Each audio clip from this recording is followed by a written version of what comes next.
Hello বন্ধুরা, তোমাদেরকে কবিতাস ফুডে স্বাগত। আজকের রেসিপি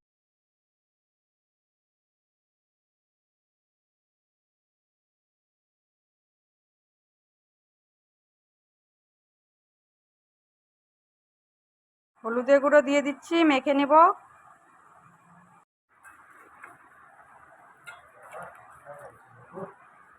হয়ে গেছে, আমি মাছটা ভেজে নেব। কড়াই বসিয়ে দিয়েছি, আমি তেল দিয়ে দিচ্ছি, মাছটা ভেজে নেব। মাছটা ভেজে নেব।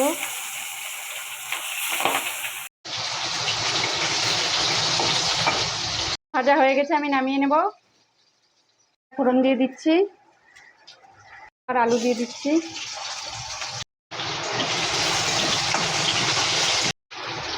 স্বাদ অনুযায়ী লবণ দিয়ে দিচ্ছি।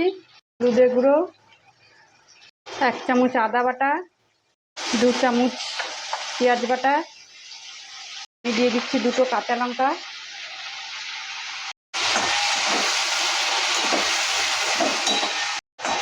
ভালো করে মশলাটা কষিয়ে নেব। লঙ্কার গুঁড়ো দিয়ে দিচ্ছি।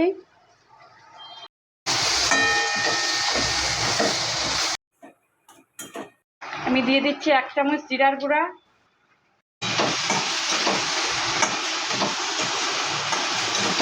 আমার মাছের মশলাটা কষানো হয়ে গেছে, আমি এখন জল দিয়ে দিব।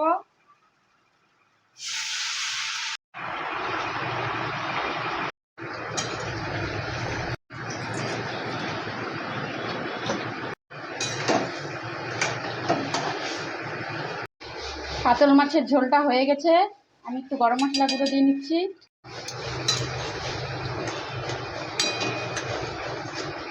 নামিয়ে নেব, হয়ে গেছে। আমি কাতল মাছের ঝোলটা নামিয়ে নিয়েছি। দেখো কালারটা কিন্তু খুব সুন্দর। তোমাদের যদি এই মাছের ঝোলের ভিডিওটা ভালো লাগে তাহলে লাইক, শেয়ার, কমেন্ট, সাবস্ক্রাইব করে দিও।